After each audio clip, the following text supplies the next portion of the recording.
Dallas Cowboys offensive tackle Tyron Smith is expected to miss most of the 2022 NFL season. What does that mean for the Dallas Cowboys? All that and more in this episode of the Locked On Cowboys podcast. You are Locked On Cowboys, your daily Dallas Cowboys podcast. Part of the Locked On Podcast Network, your team every day. Locked On Cowboys. Locked On Cowboys. Welcome back to the Locked On Cowboys podcast, part of the Locked On Podcast Network, your team every day. We want to thank you for making us your first listen of the day. We are free and available on all platforms. And today's episode is brought to you by Brightco Jewelry and Watch Insurance. Brightco brings you comprehensive, fast, and affordable jewelry insurance for as low as $5 per month. Check out your special offer for Locked On Cowboys listeners and get covered in under 2 minutes at brightco.com/locked on. That is bright.co/locked on. I am Marcus Mosher. You can follow me on Twitter at Marcus_Mosher. He is Landon McCool. Follow him on Twitter at McCoolBCB. Landon, what's going on, sir? Not much. I mean, tons. Obviously, we've got a lot to get into. Just trying to kind of get through the day with this Tyron Smith injury. It's obviously devastating.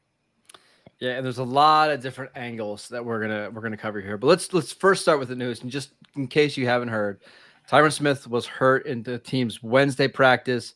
It was really the last practice before they kind of broke training camp altogether. The Cowboys obviously have a preseason game on Friday. He went down awkwardly, and it's been now announced that he has some kind of, it's like a hamstring or kneecap injury. Cowboys aren't even sure if he's going to have surgery yet. I saw Jerry Jones on First Take said that hasn't been decided. Ian Rappaport says it has.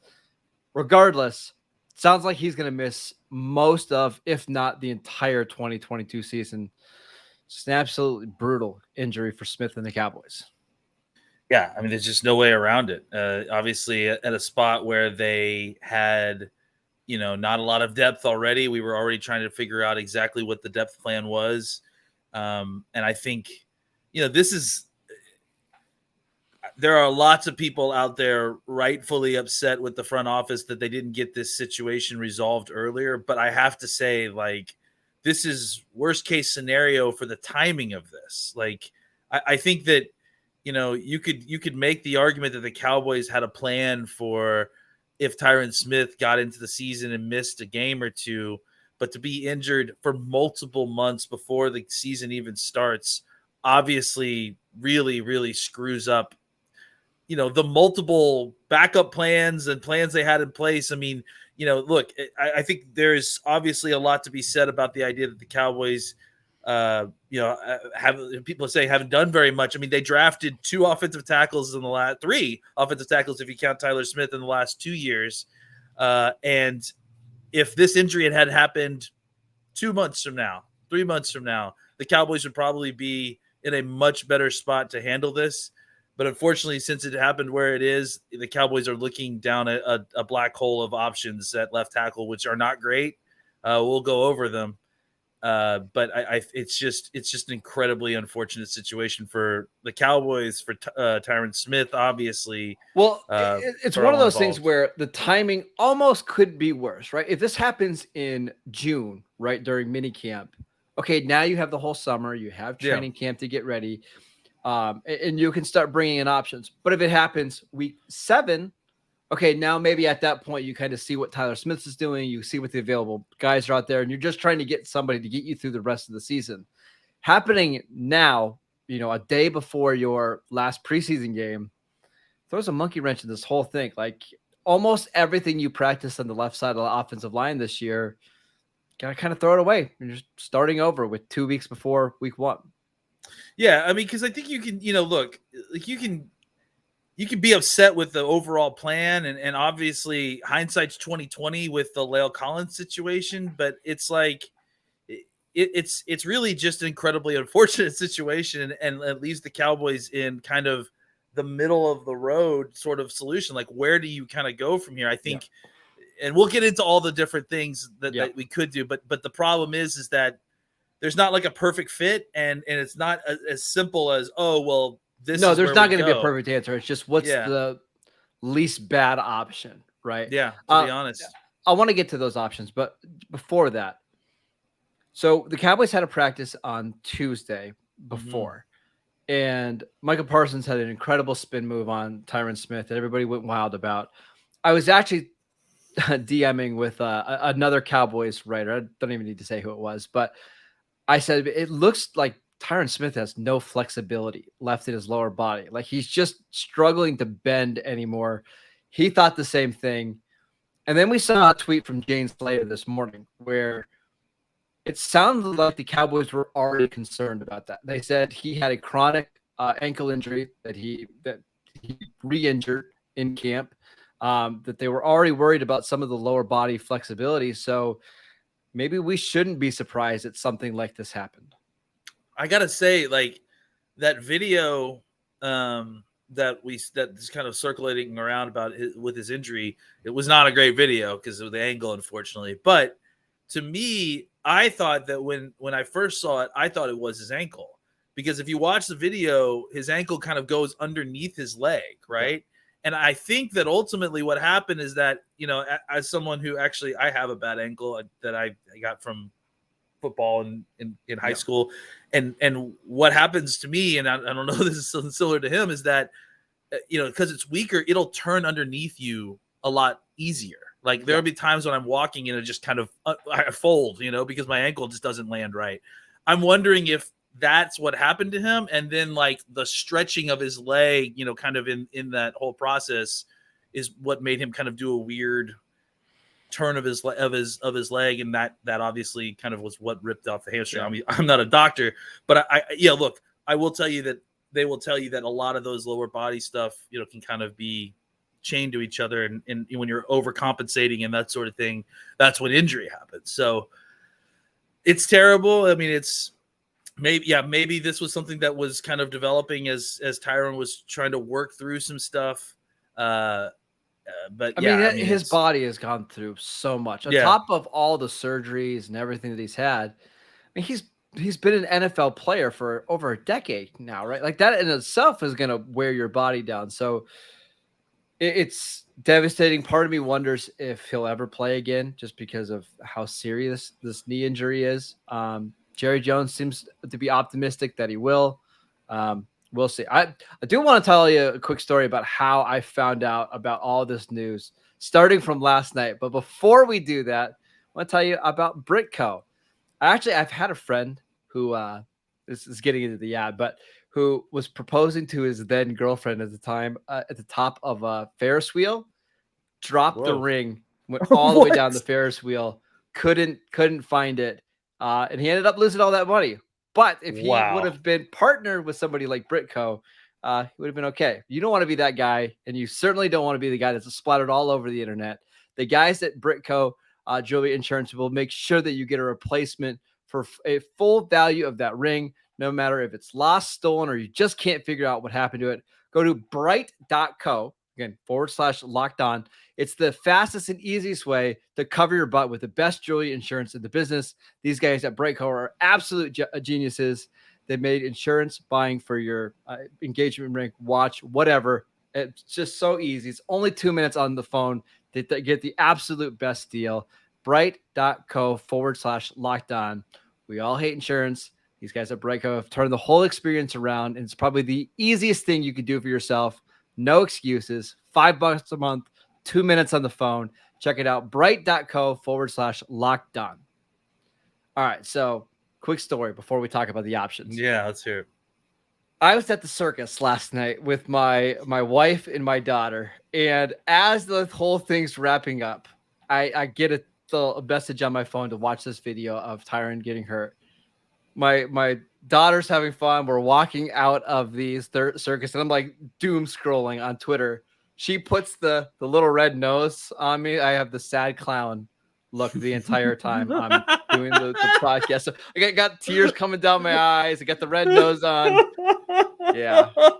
So Yeah, it was Oh my not great. God. It was not great. So That's amazing. it was a long day. I took a nice big sleeping pill. I'm like, you know what? I'm gonna just relax, sleep off this bad news. It can't be all that bad, right? So I wake up late this morning, and Twitter is burnt down. So there you go. That's how I started off. That's last night into this morning. So I fielded a bunch of questions as much as I could last night, and then I figured that I needed to go to bed to rest up to deal with you in the morning. So because yeah.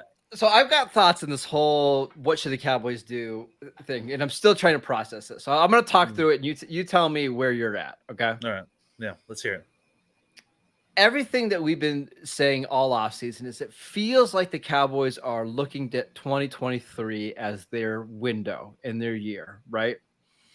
So part of me wonders, like, if that's the goal, why spend 12 million on an Eric Fisher? Why trade a draft pick and spend money on an Isaiah Wynn when it's pretty clear that the plan is to anyways just have Tyler Smith be the left tackle? When you draft an offensive lineman in the first round, you need that guy to become a tackle. Unless they're going to be an all-pro level guard like Zach Martin, they need to be a good tackle. I think instead of waiting around, hoping maybe 2 years from now Tyler Smith develops into a left tackle, just put him out there. Have it be trial by fire. We've already seen Mike McCarthy say that Connor McGovern is probably going to be your week one starter after his fantastic camp. I think it's probably the best way to get your 5 best offensive linemen on the field. And let's go. I mean, that's at least where I'm at this point. I'm willing to take the lumps with Tyler Smith at left tackle to at least find out where we're at. Yeah, I mean, I think that's kind of what they have to do. Either that or some combination of that plus bringing in a veteran here. Like, I think you need. I think that Tyler Smith was your backup at left tackle solution that they've been working on. Yeah, but now you just need somebody that can still be your swing tackle, right? No, so yeah, you got to figure out the swing tackle now in a more urgent fashion, right? Because I think, look, you can say what you want, and I've been saying this with everyone. As much as everyone's complaining about this, the Cowboys did have contingency plans for Tyron Smith, just not, before the season having a career-ending type of injury, right? Yeah. So, they have all these guys that they want to develop. It's just the problem is they wanted to develop them a lot slower than this. In fact, they wanted Tyler Smith to potentially play the entire season out as left guard without having to deal with it. But I 100% agree with you. You've invested at the position already. It's time to take the lumps and kick him out there and just see what he can do. I still think that you probably, like I said, need to bring in a veteran, like as a swing tackle whether option. It's Ty Nsekhe or Darrell Williams or somebody like that, right? I'm more on board with the Isaiah Wynn trade idea simply because I think, look, worst case scenario, he could be your starter at left tackle. If he's no good, then you could still kick him inside the guard. He would be a good left guard. And then you could kick McGovern back to kind of the more versatile swing interior type and go from there. Look, I think I understand the sky is falling aspect of this right now. I hate this. I think it potentially could wreck the entire Cowboys season. Like, you want me to go full worst case scenario? This could be the, kind of biggest tipping domino towards a really terrible season for the Cowboys. There's absolutely no way around, that being a possibility. There's also another possibility where the Cowboys kick Tyler Smith out. McGovern continues to develop the way he does. They take their lumps with Tyler Smith. You see a bunch of 12 personnel. You see a bunch of 6-man protection schemes in the early part of the season as he's learning the position. And then eventually he develops into something decent. And the Cowboys get on with the rest of their season and take advantage of the fact that they have a terrible schedule this year and still manage to pull this out. So I just think that the way the Terrence Steele season played out in 2020, where it was bad. Like, exactly did not play well.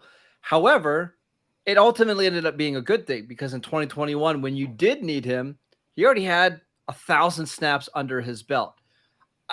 Now that we know that Tyron Smith is going to be gone I'm just calling it the whole season. I would be absolutely floored if he played a regular season game for them this year. I would be. it's time to look forward. It's time to think about what's the best long-term scenario. And I think it's playing Tyler Smith at left tackle. And I know it's going to be sloppy and there's probably going to have a lot of holding calls and the footwork is going to be clunky, but I'd rather live with that, hoping for something that he continues to improve than, okay, let's see if Eric Fisher isn't completely washed and if he can be a top 25 left tackle in the NFL. Or Jason Peters, or see if Mitch Schwartz let's have wants to come a out 40-year-old injury-prone tackle come out and play, and let's pay him a bunch of money like that. I don't get it. And that's kind of my pushback to this. Like, why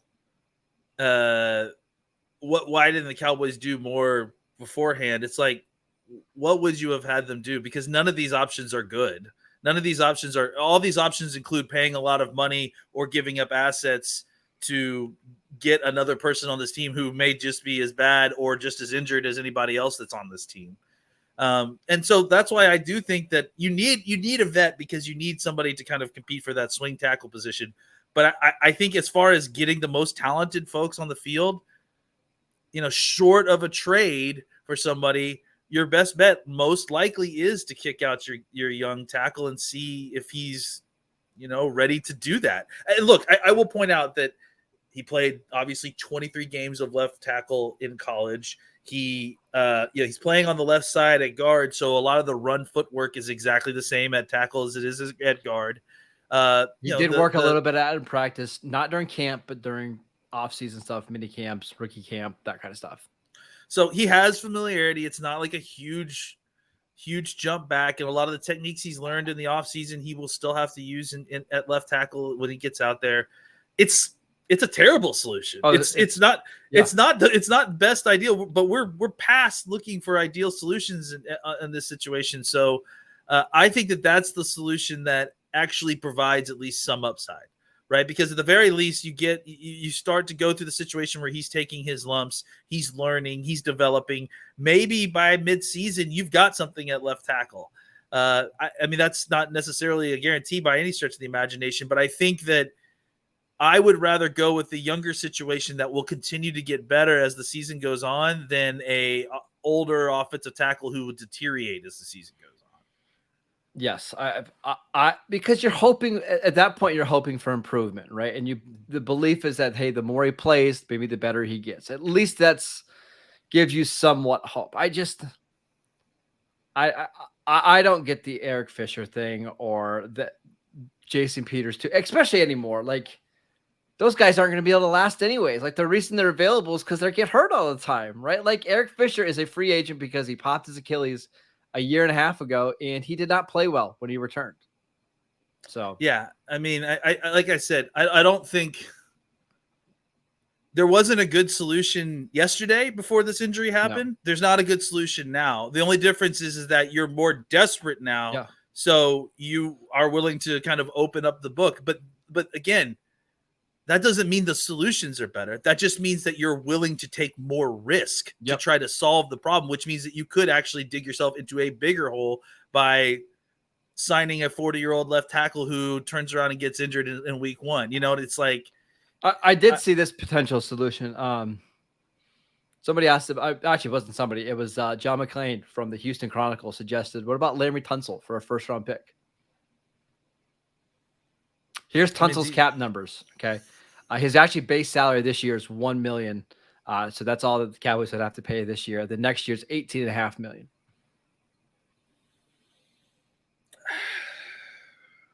I mean, you're gonna have to pay a first round pick. I'm just telling you straight up. Now he's 28 years old. And that's tough. That's it's gonna be a first round pick. But I mean, now you're really invested in your offensive line, but it's a really good player.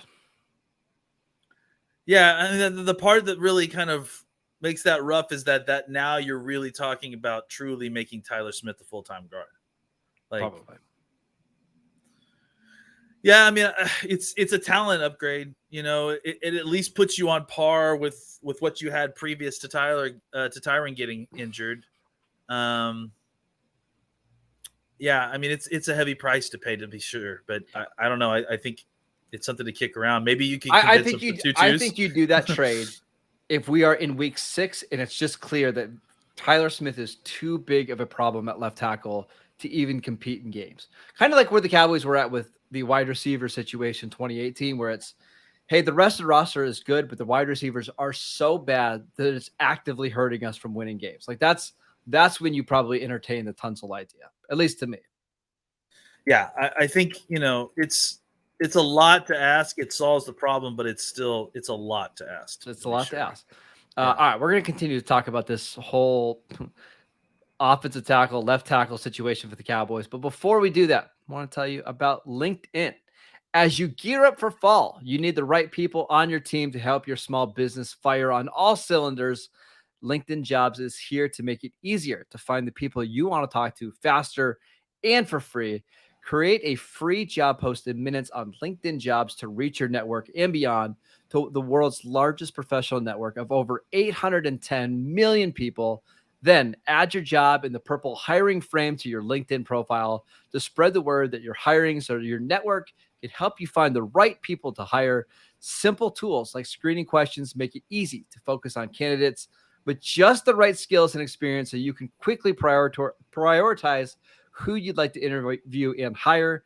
It's why small businesses rate LinkedIn Jobs #1 in delivering quality hires versus leading competitors. LinkedIn Jobs helps you find the candidates you want to talk to faster. And did you know that every week, nearly 40 million job seekers visit LinkedIn? Post your job for free at linkedin.com/LockedOnNFL. That is linkedin.com/LockedOnNFL to post your job for free. Terms and conditions apply. All right. You were being Mr. Doom and Gloom a few minutes ago. Can I be Mr. Optimistic for a little bit? Yeah, sure. Yeah. I love the rule change here. This is great. There are teams in the NFL last year and previous seasons that have had worse offensive line situations and still accomplished the goals that they wanted to get done, right? Like having your left tackle out is not necessarily something that's going to absolutely kill you.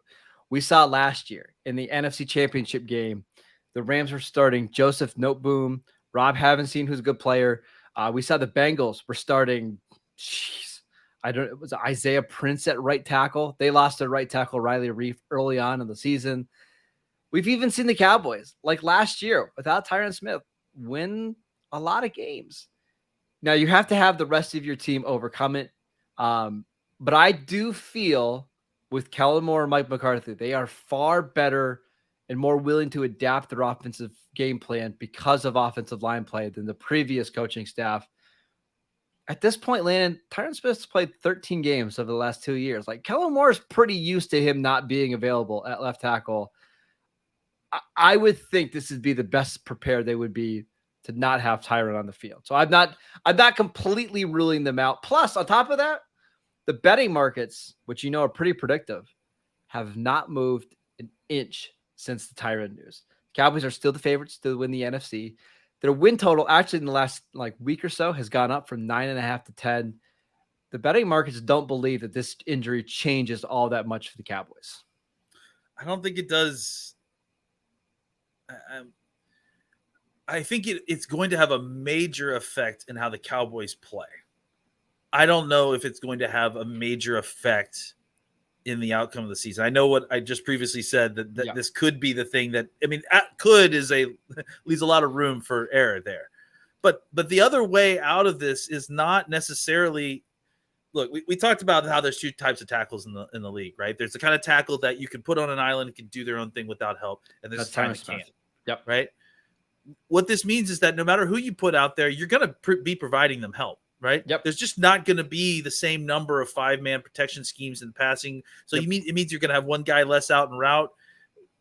I think that there's this preconceived notion. And look, people need to stop listening to Jerry and Stephen Jones talk after this stuff. They're just speaking to the media. Half of what they say is nonsense.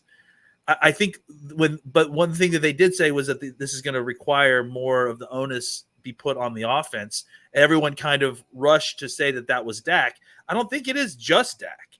I really do think that this is going to be spread out amongst the entirety of the offense because What it's going to mean is that you're going to have one less wide receiver out in route because you're going to have one guy back into protection. So you're going to need that those wide receivers to step it up in order to get open because you have less options out in route. You're going to need a tight end to be able to pass block a little bit better to kind of make up for the fact that you can't put a guy out on an island. That same goes for Zeke. I think Dak is going to be the person that's going to take the lion's share of this, but it's not only Dak, and I think that it's not only the offense either, right? Yeah, no, absolutely. Defense is going to have to step up. The special teams are going to be better. The other thing that I would say, Landon, is that, and it sounds so weird because with Tyron getting gone or being gone, you would think the wiggle room is completely gone now, right? But I would say you have absolutely no wiggle room left on the offensive line, right? If let's say it's Tyler Smith playing left tackle and it's Terrence Steele at right tackle, I can't even tell you how detrimental it would be if Terrence Steele rolled an ankle is out for 4 weeks, right? Yeah. Now we're at the very last part of it of guys that you've at least had in your building that can play. Like they just don't have any more wiggle room if they get another offensive line injury. That's what's kind of scary here. Yeah, obviously that's why I feel like they still need to bring one more person in, right? Is insurance more than anything. Look, I think there are ways to schematically get around all of this. This is not the end of the season before it even starts. It was going to make everything more difficult on offense. There's just no way around that. But can this team get around that? Yeah, I actually think they can. They still have Dak Prescott. They still have the schedule that they have, and I think that it's just going to be about reconfiguring how your offense goes about doing business. Like I said, I think this means more 12 personnel, more 6 and 7 man protections, which, may lean in more to what they want to do anyways. They don't necessarily have the wide receiver core as it stands right now to run a bunch of 3 wide receiver sets. So it also might just be a whole philosophical shift on how they want to play football this year.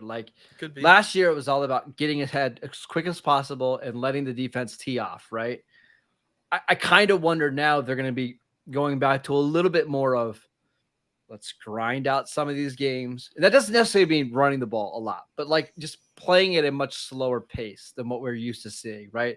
Instead of trying to have 40 dropbacks in a game, let's go to 34, right? And just taking up a little bit more clock so our offensive tackles aren't exposed as much. I think you're going to see them do some of that. And maybe they should anyway. Especially early, right? Yeah, especially early. And let's be honest, I don't think Tyron Smith played all that well in the playoff game, right? I mean, part of the reason that they struggled on offense is because I think they felt like they had usual healthy Tyron Smith playing left tackle, and he didn't play well. He had multiple penalties, gave up some pressures. Maybe it is time for them to shift the way that they play offense a little bit. Yeah, neither one of the tackles played well in that game. No. And so, at the very least, now that they've got 2 younger guys that obviously aren't going to be as good as La'el Collins or Tyron Smith in their prime, but maybe you're not, maybe that doesn't exist anymore. Maybe Tyron Smith prime and La'el Collins prime doesn't exist anymore. So I think that their shift should be to kind of lean into the youth movement, develop these guys. They have talent. They just need to take their lumps. And I think that ultimately what that means is that, all those things I described, the 12 personnel, the higher protection schemes, I think it's what you're going to see early on in the season as these guys are developing. The hope is that you get 6 or 7 games into the season and you've seen some improvement from Tyler Smith, and you don't feel like you need to do that all the time. And maybe that can change the philosophy as the season goes on, as Gallup gets healthier. You see things develop a little bit. This isn't the end of the season. It's incredibly frustrating. It's incredibly sad because of who the player is. But this is still a situation where the Cowboys, like you said, none of the goals have changed. None of it's just how they're going to have to accomplish it. Can they overcome this stuff? It's going to be hard. Nobody's saying it's going to be easy, right? But it's not over. And everyone needs to kind of back away from the ledge a little bit on that part of it. It's a devastating loss. We're not going to sugarcoat it, and we haven't, right? It's a huge loss. But I also don't think it's the same loss as it was in 2017 when you didn't have Tyron Smith.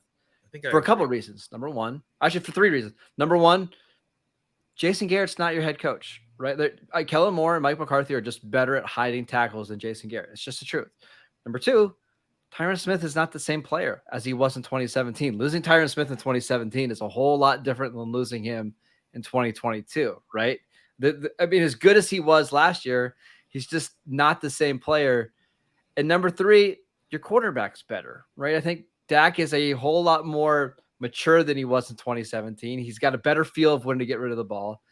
So I think it's going to hurt, but I think it might hurt a little bit less than it did 5 years ago compared to now.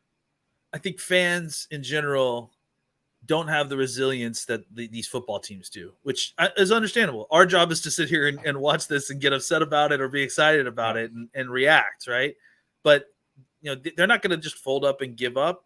And I think that there's still lots of hope with this team. It's just